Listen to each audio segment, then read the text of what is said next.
Welcome to our in-depth journey into the world of the Seraphim, as introduced in the book of Isaiah. These beings, though briefly mentioned, hold a profound significance in biblical theology.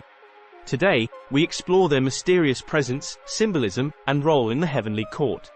Contextualizing Isaiah chapter 6 verse 1-7. Our exploration begins in the temple vision of Isaiah, a pivotal moment in the prophet's life. This vision is not just a personal calling for Isaiah. It's a powerful revelation of God's holiness and the dynamics of the heavenly realm. Let's set the scene. The temple, the heart of Israel's worship, where Isaiah finds himself in the presence of the divine. Description and analysis of Seraphim.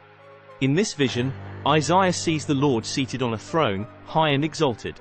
Above him stand the Seraphim, each with 6 wings. 2 wings cover their faces, 2 their feet, and with 2, they fly. The Seraphim's unique appearance isn't merely for awe, each detail holds a deeper meaning. The covered face signifies reverence, the covered feet, humility, and the flying wings, readiness to serve. Their cry, "Holy, holy, holy, is the Lord of hosts," echoes through the temple, emphasizing God's utter holiness. Theological significance. The Seraphim's role goes beyond mere attendance to the divine. They are purveyors of God's holiness, participating in the proclamation of his otherness. Their chant underscores the fundamental nature of God, utterly holy, separate from all creation, yet intimately involved with it. Symbolism of the Seraphim. But why seraphim? The term, seraph, is rooted in Hebrew, meaning, to burn. This burning is not just literal fire but a symbol of purification, transformation, and divine presence. In Isaiah's vision, one seraph touches Isaiah's lips with a burning coal, symbolizing the purging of sin and the preparation for prophetic mission. This act represents a transformative encounter with the divine, leading to personal and communal change. Historical and cultural context. Understanding the Seraphim also requires a dive into the historical and cultural backdrop of Isaiah's time. In the ancient Near East, creatures like the Seraphim were not uncommon in religious imagery. However, the Hebrew conception of these beings is distinct, devoid of the idolatry and mythology prevalent in surrounding cultures. The Seraphim, as presented in Isaiah, are not mere mythological creatures. They are deeply rooted in the theology of monotheism and the unique character of Yahweh. Comparative analysis.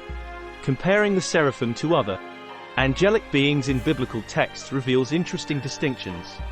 Unlike cherubim, often associated with guarding and protecting divine mysteries, Seraphim seem intimately involved in proclaiming and upholding God's holiness. This distinction highlights the rich tapestry of celestial beings in biblical literature, each group with its specific role in the divine narrative. The Seraphim's cry, "Holy, holy, holy." Let's delve deeper into the Seraphim's cry. "Holy, holy, holy, is the Lord of hosts." This thrice-repeated, "holy," is not a mere literary device. It emphasizes the supreme and absolute holiness of God, a concept central to Hebrew theology.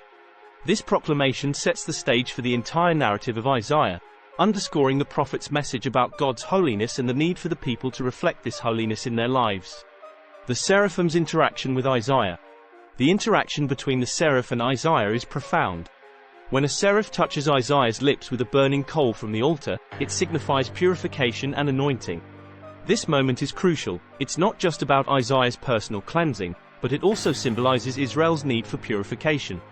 The coal, coming from the altar, reminds us of the sacrificial system, a key aspect of Israelite worship and atonement. The role of seraphim in divine worship. In the heavenly worship scene, the seraphim play a pivotal role. They are not passive bystanders but active participants in divine worship. Their presence and actions teach us about the nature of true worship. It is reverent, focused on God's holiness, and transformative. Seraphim and the nature of visions. Isaiah's vision, like many prophetic visions in the Bible, is rich in symbolism and meaning. These visions are not just literal descriptions but are meant to convey deep spiritual truths. 1. The Seraphim, therefore, are more than celestial creatures. They represent key aspects of God's character and his interaction with humanity. Reflections for personal and community application. As we reflect on the Seraphim and their role in Isaiah's vision, we are invited to consider our own encounters with the divine. How does the holiness of God challenge and transform us? How are we called to be agents of purification and proclamation in our communities? The Seraphim's presence in Isaiah's vision is a powerful reminder of the transformative power of encountering God. Conclusion. In conclusion, the Seraphim in Isaiah's vision offers us a profound glimpse into the nature of the divine and the role of celestial beings in the biblical narrative. They are not just mystical creatures but symbols of God's holiness, agents of purification, and exemplars of divine worship. As we close this section of our journey, let us carry with us the awe and reverence that the Seraphim inspire, and let their message resonate in our hearts and minds.